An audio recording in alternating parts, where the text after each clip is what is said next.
Hello everybody and welcome back to part 2 of our modded beginnings on applied energistics.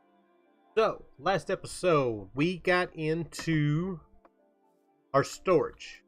Learned about disk drives, learned how to get everything set up and going, learned about external storage, importing items, exporting items, all that good stuff. Today we are going to learn about channels, and we're going to see about getting into some Autocrafting.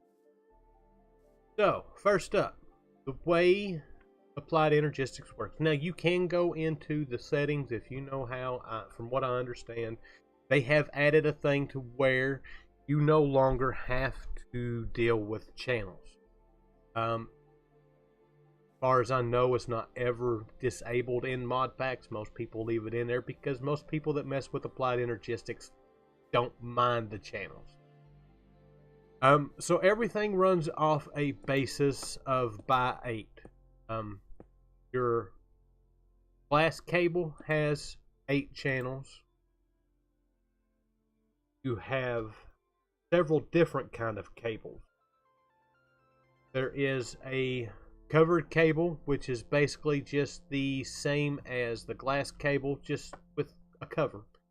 You've got a smart cable, which will show you, get some smart cable, and we're going to go ahead and get some dense cable. Smart cable is made with covered cable with redstone and glowstone, which is just wool and glass cable. Basically, the smart cable, when you place it down, will show you an interface too. When you place something on it, it will show you how many channels on it that it's being used. If you look over here, we don't see any channels at all.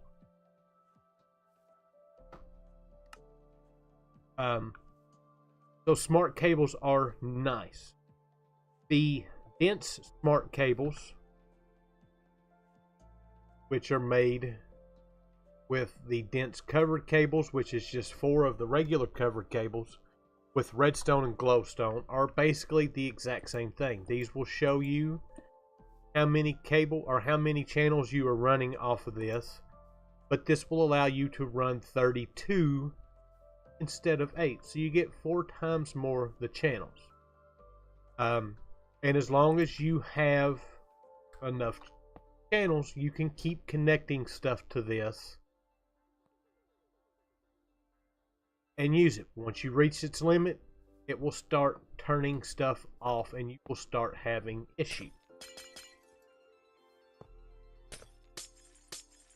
So now, running your cable, if you was to run this cable here and start putting it here, you will have all one connected line of cables. You can make anchors, which are pretty easy to make. It's a quartz cutting knife, which is quartz, nether, or iron and sticks, and then you can use tin, silver, any ingot pretty much to make them. Place these along the line, place the same type of cable down, and you've got 2 different sets of lines that will not interact with each other. So you can run 8 here and 8 there. Same thing applies with dense cable and the smart cable. You can also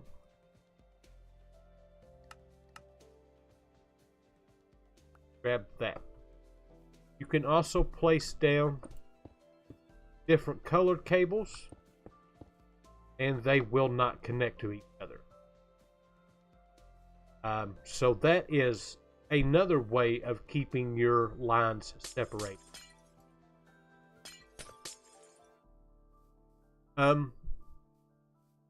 So basically you can run, like I said, off of each side of these, you can run a total of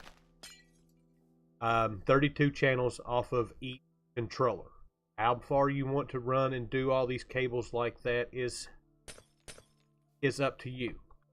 Now, there is an item that I absolutely love, and it's something that's fairly new to me, even though it's been around forever, and that's P2P tunnels. You've got one for power, one for fluid, one for EU power, one for items, one for light, one for ME, and one for redstone. Now, the only ones I have ever used are the ones for the ME. Recipes on these are fluix crystals, iron, and an engineering process. Basically, the way these work is they will allow you to take 32 channels here, and then you can run one cable along. What did I do? Oh. Run one cable along, and you can place P2P tunnels along it. Now we've got, using fluix cable with this, we can connect up to 8 P2P tunnels to this, and it will read all of them. And then we can start connecting lines to this.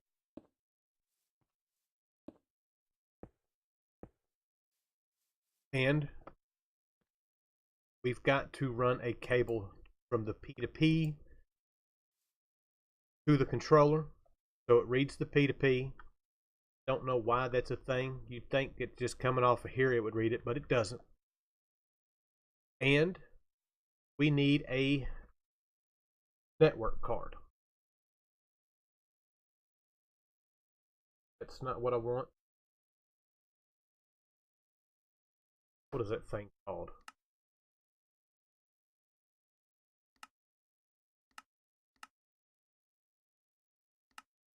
I'm not seeing it.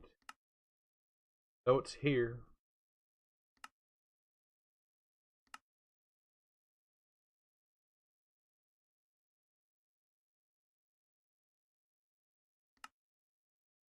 Ah, there it is. Memory card.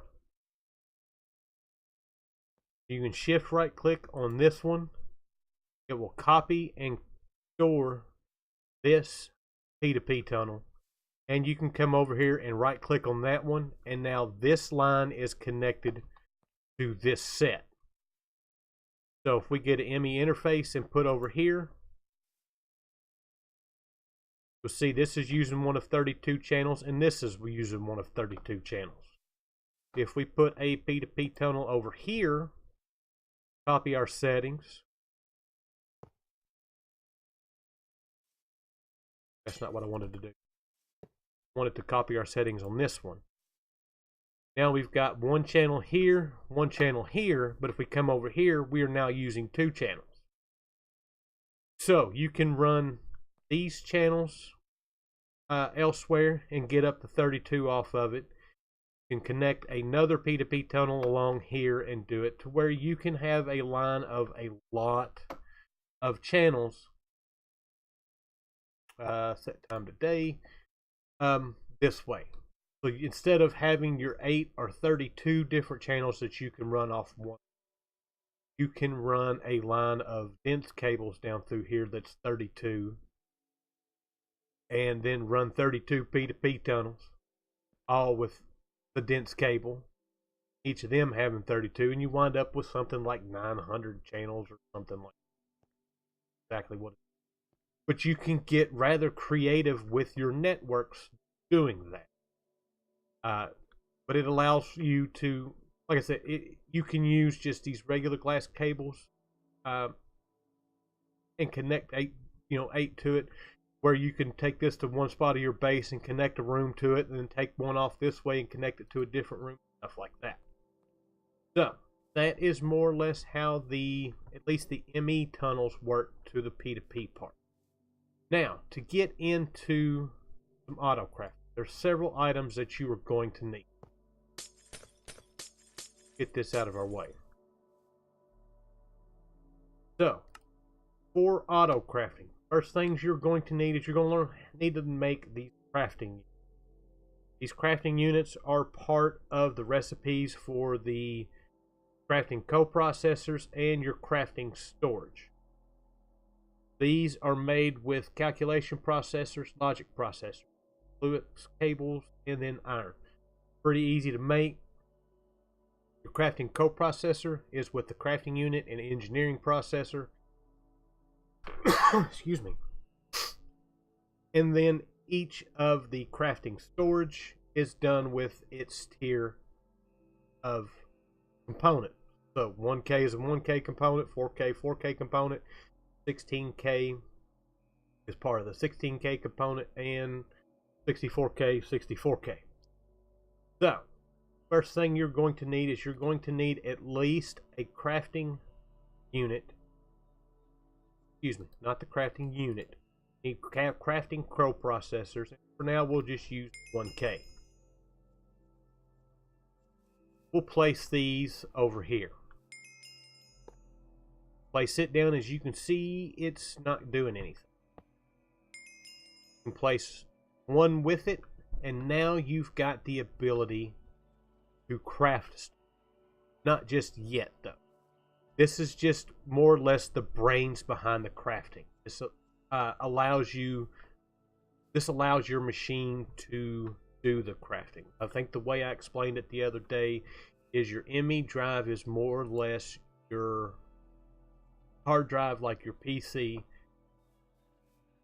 Crafting storage is more or less the RAM. This is what's going to power all the stuff that you're actually using as far as crafting. The next things you're going to need to do is you're going to need molecular assemblers, and you're going to need ME interfaces. The molecular assemblers are crafting tables, formation and annihilation cores, quartz, glass, and iron. Not too expensive. And all you need really is just one to get started. This should be enough to do basic 1 or 2 process crafting. These things can go from this to what we'll get into in just a minute. So, next up, we're going to need a way to make patterns for our system. And to do that, we're going to need a pattern terminal. It uses a ME crafting terminal, which we have not looked at.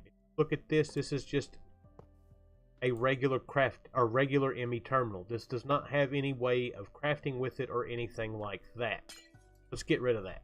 I don't like those. We can make the crafting terminal, which is the ME terminal, a calculation processor, and a crafting table, and that will give you crafting terminal.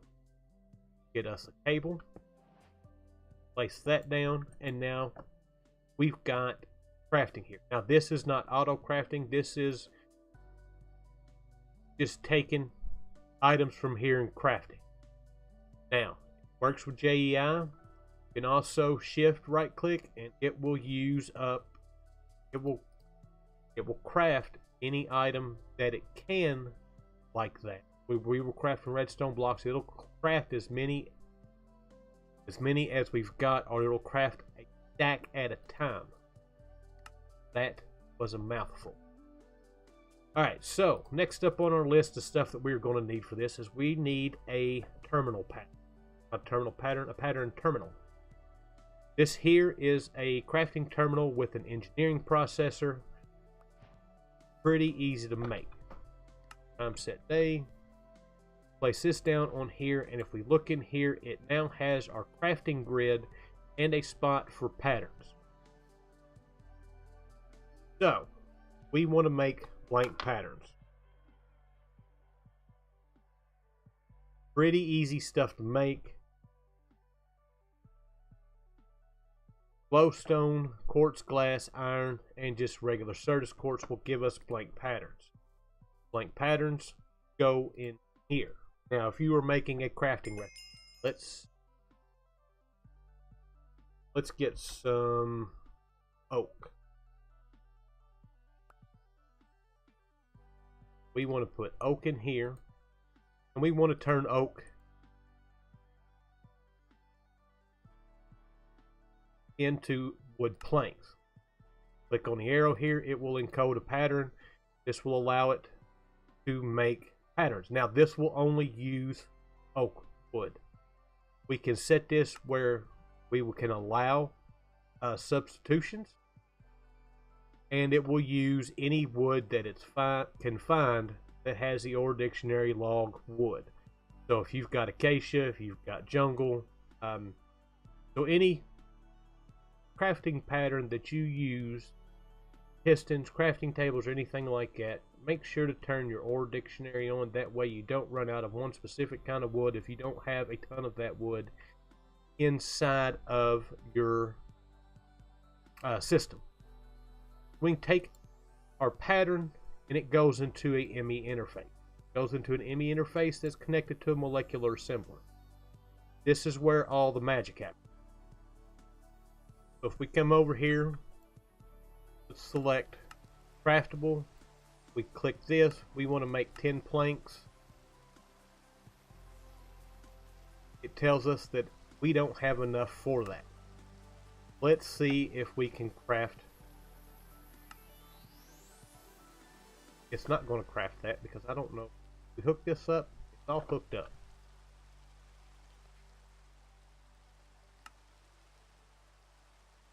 Oh, I know what's wrong. This isn't hooked.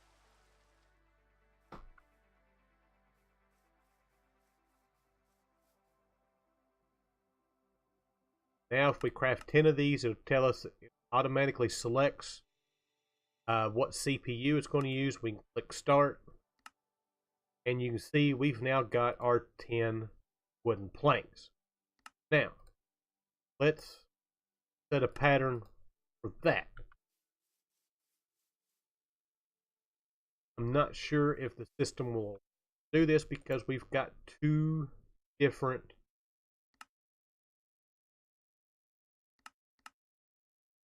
will let us. Basically, each craft is broken down into how many bytes. Doing something like this, pretty simple. When you get into making some of the complex recipes that take 6 or 7 different things, it will tell you that this is not enough. Now, the way that I usually set up my auto crafting is I will take 9 of the crafting coprocessors, put them down, and then get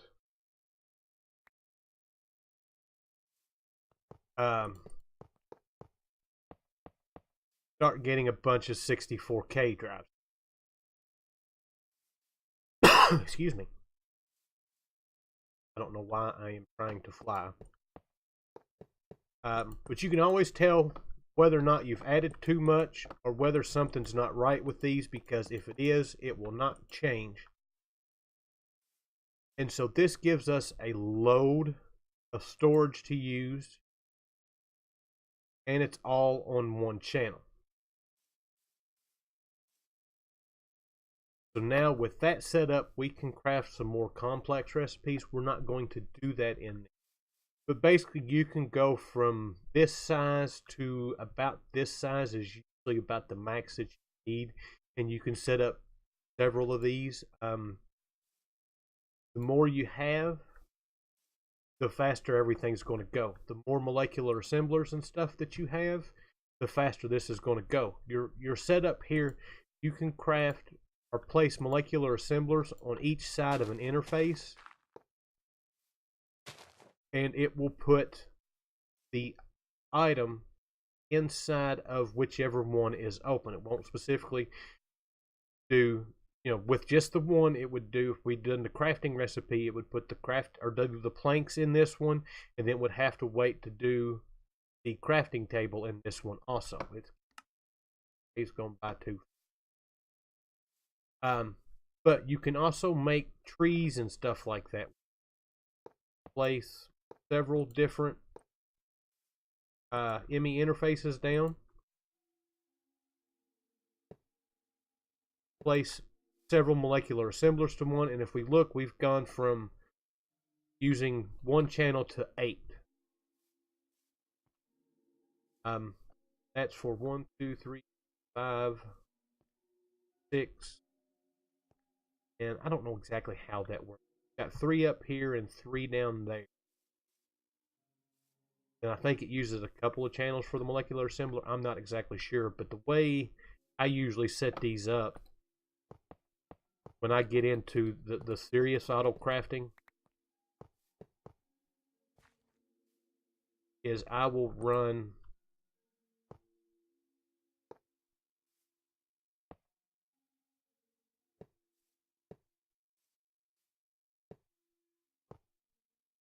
like this, and then just build up till I run out of channels.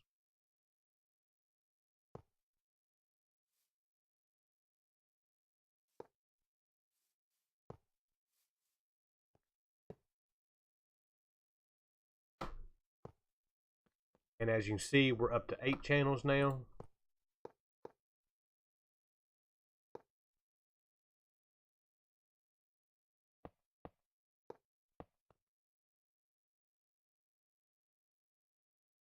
Should reset. Not going to reset because it's not reaching the top. It'll only go so far. The ones on top up here aren't on the line. I don't. If I put patterns in that one, I don't think they will show up. Yeah. Usually if that's a thing, I will run cable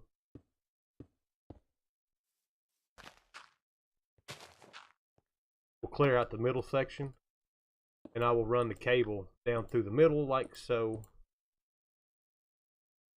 Now we should see, let's get,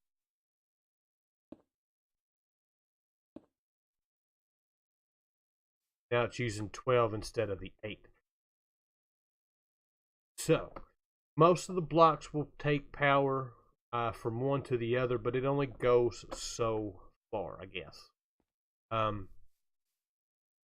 Now we've got that set up. We've got plenty of room for placing patterns and setting up all of that.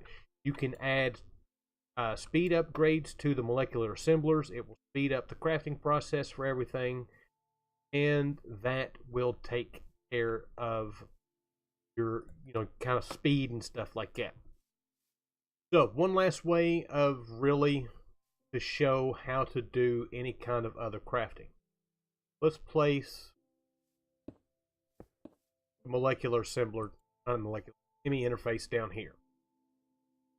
Let's get a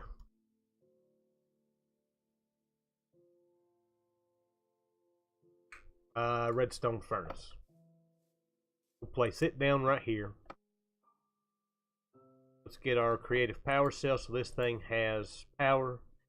Let's set our configuration up. We want to make sure that on the back side of this it will import and export. I always want to make sure that you can pull in and out if you need to. If machine doesn't allow you to pull in and out on one side for this, you can always connect any kind of conduit or fluid duct, or not fluid duct, item duct or anything like that to the machine. Set your output to the side and run the cable, or run it to your ME interface, and it will allow you to port it back into the system. So let's get iron. Place one in here.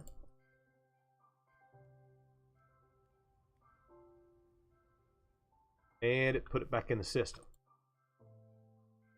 What we want. Now if we come over here, we select processing. We want to tell it that it takes one piece of iron ore to make one iron ingot. Make the pattern, take it over here, put it inside of here, set the time to day, and let's tell it to craft 20 of these so we can get back over here and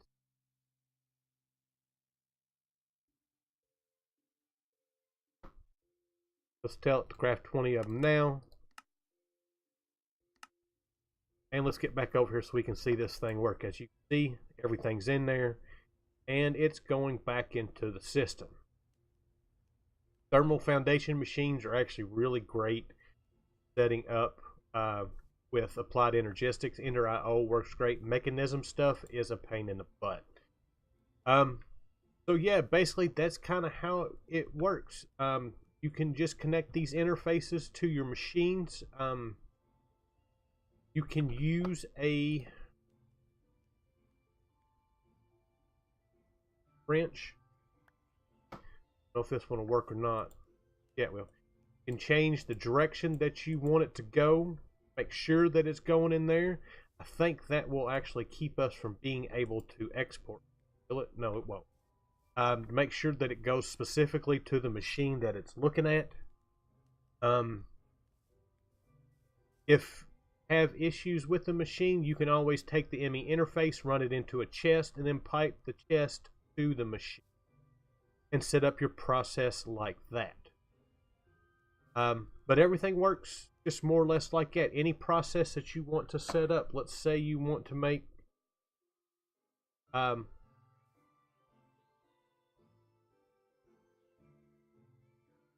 think of something here. Steel has a thermal foundation recipe. That's not what I wanted. I wanted that. Get to the induction smelter. You can set it up with a pattern of sand and, or not sand, but use pulverized coal and iron, and it will input both of them into the here and get you your steel. So that is basically how all the hooking up to the machines work. There is, this series is just to get you started. There are a lot more complex ways of getting into some of that, the other stuff, as far as like Draconic Evolution and getting into actually additions and some other stuff. But this will get you basic startup with storage. This will get you basic startup with just regular auto crafting. And it will get you started up with automating some of your machines. That's the whole process of this. Not to walk you all the way through everything, but it's to get you comfortable with it to where you start experimenting some of that stuff. So that should be all we really need to go over. There's more to it. There's fluid storage. I don't ever use it. There is other add-on mods to it. AE2 is one that makes things a little bit easier. Only other thing that we didn't go over is the wireless crafting terminal, which this is, that's a whole nother thing. But with that, that's it. I hope you guys enjoyed it. I thank you for watching. I'll see you guys next time. Bye.